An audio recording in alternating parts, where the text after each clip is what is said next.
الحمد للہ رب العالمین والصلاة والسلام علی رسولہ الکریم اما بعد فقد قال اللہ عز وجل بعد اعوذ باللہ من الشیطان الرجیم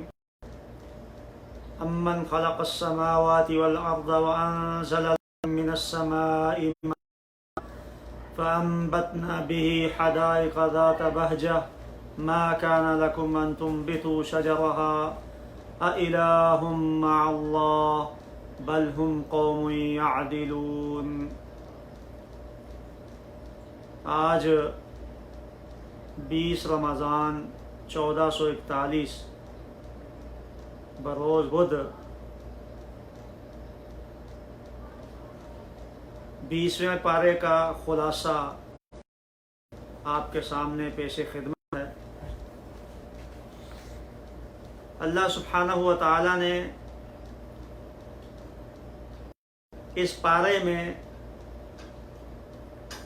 جو اہم موضوع بیان کیے ہیں وہ پارے کے ابتدا میں توحید کے مشرکین سے چند سوالات ہیں، اس کے بعد سورہ القصص ہے، اس میں موسیٰ علیہ السلام کی پیدائش اور پھر ان کا والدہ کی جانب سے سمندر میں ڈال دینا اور موسیٰ علیہ السلام کا فرعون کے میں پرورش پانا، پھر اس کے بعد قبطی کا قتل اور وہاں سے پھر ڈر کے مارے بھاگ کر مدین جانا اور مدین میں شادی اور شادی کے بعد واپس اپنے علاقے میں آتے ہوئے راستے میں نبوت سے آغاز ہونا، یہ تفصیل کے ساتھ اللہ سبحانہ و تعالی نے واقعہ بیان کیا۔ اس کے بعد پھر اللہ سبحانہ و تعالی نے نبی اکرم صلی اللہ علیہ وآلہ وسلم سے علم غیب کی بھی نفی کی ہے، اور یہ موضوع ہے کہ ہدایت دینا یہ اللہ سبحانہ و تعالی کے ذمہ ہے، نبی کے ذمہ دعوت اور تبلیغ ہے۔ اسی طرح قارون کو زمین آنے کا قصہ بھی بیان ہوا اور پارے کے آخر میں والدین کی اطاعت اور فرمانبرداری کی حدود اور قیود بیان کی گئی ہیں۔ یہ وہ چند موضوع ہیں جو اللہ تعالیٰ نے 20ویں پارے میں بیان فرمائے ہیں۔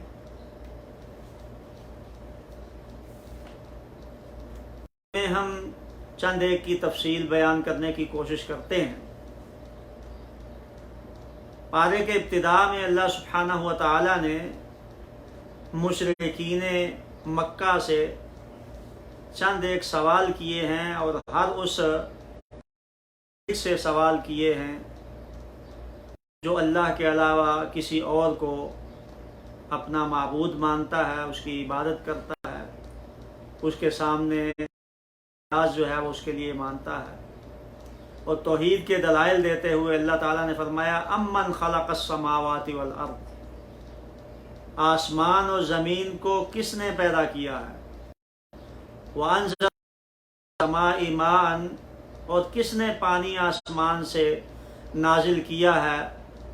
اور اس کی وجہ سے وہ زمین بارونق سرسبز و شاداب ہو جاتی ہے، باغات اگاتے ہیں۔ ما کان لکم ان تنبتوا شجرہا، یہ جو انگوریے ہیں، درخت ہیں، پودے ہیں، تمہارا اس میں کوئی اختیار نہیں ہے، تم ان کو اگا ہی نہیں۔ اور پھر سبحانہ و تعالیٰ نے سوال کیا الہ مع، یہ کہ اللہ کے علاوہ اللہ کے ساتھ کوئی اور بھی ہے معبود جس نے یہ کام کیا ہو؟ تو اللہ تعالیٰ نے سے پوچھا بھی ہے اور دلیل بھی دی ہے کہ جب نہیں ہے تو پھر عبادت کے لائق صرف اور صرف وہ اللہ وحدہ لا شریک ہے۔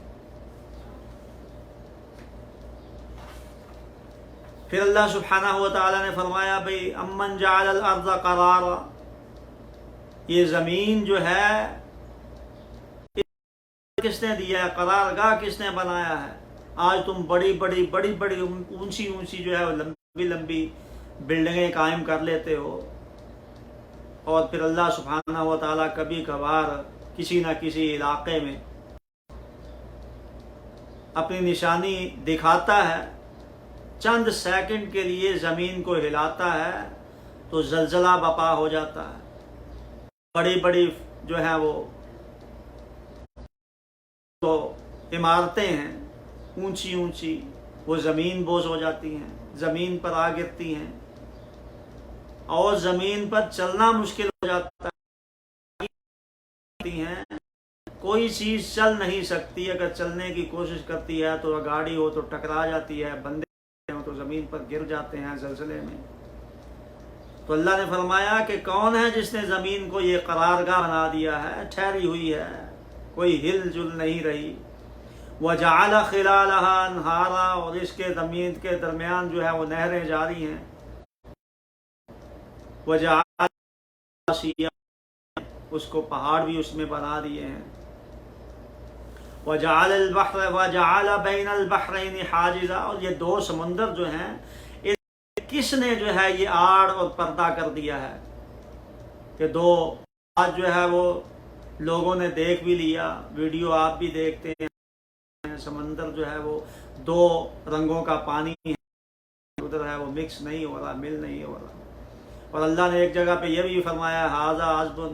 اور یہ جو میٹھا ہے اور ایک جو ہے وہ بالکل کڑوا ہے، دونوں آپس میں ملتے نہیں ہیں، دونوں کے درمیان یہ آڑ کس نے بنا رکھی ہے؟ وہ اللہ سبحانہ و تعالیٰ۔ تو یہ توحید کی دلیل ہے اس بات کی کہ اللہ کے علاوہ کوئی اور، اللہ کے ساتھ کوئی اور معبود نہیں ہے۔ اَإِلَٰهٌ مَّعَ اللَّهِ بَلْ أَكْثَرُهُمْ لَا يَعْلَمُونَ، اکثر کو اس بات کا علم نہیں۔ اور پھر اللہ سبحانہ و تعالیٰ نے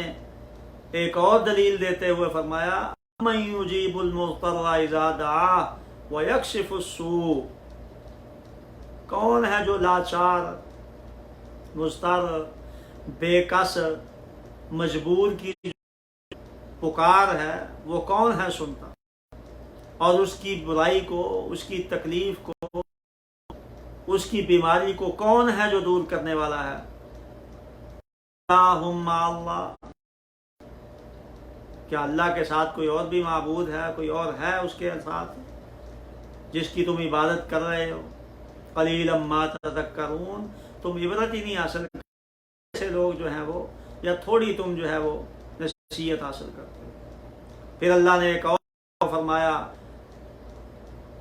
دریافت کیا، یہ بھی بتاؤ ذرا امن یہدیکم فی ظلمات البر والبحر، کون ہے جس نے زمین اور خشکی اور تری کے اندر تم کو دکھلاتا ہے، کون جو ہے سجھاتا ہے۔ وَيُرْسِلِ الرِّيَاحَ بُشْرًا بَيْنَ يَدَيْ رَحْمَتِهِ، اور کون ہے جو بارش سے پہلے ٹھنڈی ٹھنڈی ہوا جو ہے وہ بھیجتا ہے۔ اَإِلَٰهٌ مَّعَ اللَّهِ، کوئی ہے اللہ کے ساتھ کوئی اور الہ جو کام یہ کرے؟ تَعَالَى اللَّهُ عَمَّا يُشْرِكُونَ، جس سے تم شرک کر رہے ہو، جس کو تم شریک بنا رہے ہو، اللہ سبحانہ و تعالیٰ اس سے بلند و بالا ہے، پاک ہے اس سے، اس شرک سے۔ ہوتی ہیں آسمان سے پانی میہ برستا ہے، تو کون ہے یہ سارا کرنے والا؟ اَإِلَٰهٌ مَّعَ اللَّهِ، کوئی ہے اللہ کے ساتھ کوئی اور بھی معبود؟ قُلْ هَاتُوا بُرْهَانَكُمْ إِن كُنتُمْ صَادِقِينَ، اگر تم سچے ہو، یہ جو تم نے بنا رکھے ہیں، آتا اور بنا رکھے ہیں، گنج بخش اور بنا رکھے ہیں تم نے، یہ جو ہے وہ فلاں ہیں فلاں ہیں کشا، اگر تمہارے پاس کوئی دلیل ہے سچی تو لاؤ۔ قُلْ لَا يَعْلَمُ مَنْ فِي السَّمَاوَاتِ وَالْأَرْضِ الْغَيْبَ إِلَّا اللَّهُ، اور اس کے بعد پھر اللہ نے فرمایا بھی غیب صرف اور صرف اللہ کو، زمین میں سوائے کسی اور کو نہیں ہے، اللہ سبحانہ و تعالی ہی جانتا ہے، کوئی اور نہیں جانتا۔ سورہ القصص یہ مکی صورت ہے اور اس میں 88 آیات ہیں، اور جیسا کہ پہلے کئی دفعہ ذکر گزر چکا ہے کہ مکی آیات میں جو ہے وہ پہلی امتوں کا اور عقیدے کے متعلق بات ہوتی ہے، انبیاء کا اور ان کی امتوں کا ذکر ہوتا ہے۔ تو اس میں بھی اللہ سبحانہ و تعالی نے موسیٰ علیہ السلام اور ان کی قوم کا اور ان کی پیدائش اور مکمل جو ہے وہ واقعہ تفصیل کے ساتھ بیان کیا ہے۔ نجومیوں نے فرعون کو یہ بات بتلائی تھی، بھائی ایک بچہ پیدا ہوگا، وہ بڑا ہو کر تیری جو بادشاہت ہے وہ لے جائے گا، تمہیں یہاں سے نکال دے۔ تو اس نے کیا کیا، اس نے حکم دے دیا، آرڈر، بھائی بچوں کو اگر بیٹا ہوتا ہے جس کا بھی بنی اسرائیل کا تو اس کو قتل کر دیا جائے، لڑکیوں کو زندہ چھوڑ دیا جائے۔ جب یہ سلسلہ چل نکلا تو مدت کے بعد انہوں نے سوچا کہ بھائی بچے جو ہیں وہ سارے قتل ہو رہے ہیں، اب رہ جائیں گے جب بوڑھے، اور یہ بوڑھے ہو جائیں گے تو پھر ہمارے گھروں کا کام کون کرے گا؟ تو انہوں نے پھر اس قانون میں ترمیم کرتے ہوئے فرعونیوں نے یہ جاری کر دیا، زندہ چھوڑ دو، جتنے بچے ہوں زندہ رہیں، اور 1 سال جو ہے وہ جتنے بچے پیدا ہوں سب کو جو ہے وہ قتل کر دو۔ تو ہارون علیہ السلام ہوئے جس سال بچے جو ہے وہ چھوڑ دیے گئے، اور اس کے بعد جو اگلا سال آیا،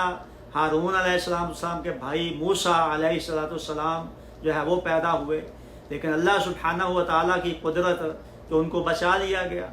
اور اللہ تعالیٰ نے ان کو موسیٰ علیہ السلام کو بچایا ہی نہیں بلکہ گھر میں جو ہے وہ پرورش دلائی، بلکہ فرعون کے پیسے سے پرورش پاتے رہے۔ جب تجھے کہ وہ آ گئے ہیں قتل کرنے کے لیے تو پھر اس کو سمندر دریا میں ڈال دو، اور غم نہ کرنا، بالکل پریشان نہ ہونا، کوئی خوف نہ کرنا کہ یہ جو ہے وہ مر جائے گا اور یہ ہو جائے گا، کوئی نہیں ہے اس کا، اِنَّا رَادُّوهُ إِلَيْكِ، ہم اس کو تیرے پاس واپس لے آئیں گے۔ اللہ تعالیٰ نے موسیٰ علیہ السلام کو، موسیٰ کو یہ ان کے دل میں بات ڈال دی کہ یہ واپس بھی آ جائے گا، وَجَعَلُوهُ مِنَ الْمُرْسَلِينَ، اور ہم جو ہے اس کو پیغمبر بھی بنا دیں گے۔ تو کیا کیا انہوں نے، جب وہ آئے تلاش کرتے کرتے پتہ چل گیا تو انہوں نے ایک تابوت میں ڈال کر سمندر میں ڈال دیا، کہ دریا کے اندر، دریائے نیل کے کنارے پہ رہتے تھے وہ، تو انہوں نے ڈال دیا وہاں پر۔ اب دریائے نیل میں جب ڈال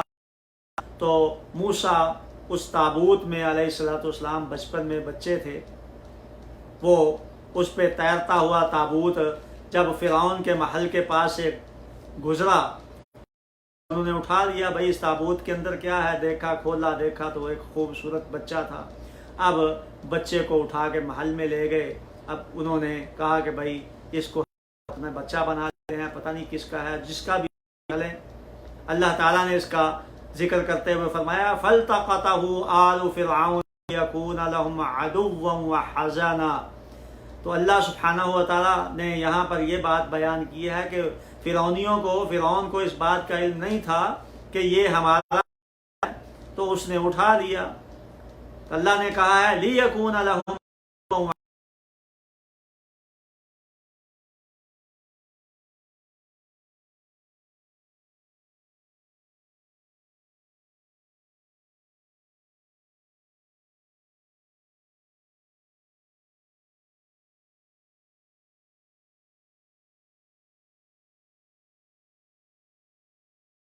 کی جو بیوی تھی، اس نے جب دیکھا کہ یہ اس کو مارنے لگا ہے تو کہنے لگی کہ بھئی اس کو قتل نہ کرو، قتل نہ کرو، ہماری اولاد تو ہے کو نہیں، چلو ہم اس کو اولاد بنا لیتے ہیں، متبنہ منہ جو ہے وہ بیٹا بنا لیتے ہیں، یہ ہماری آنکھوں کی ٹھنڈک ہوگا۔ اللہ تعالیٰ نے فرمایا وَقَالَتِ امْرَأَتُ فِرْعَوْنَ قُرَّةُ عَيْنٍ لِّي وَلَكَ، میری اور تیری آنکھوں کا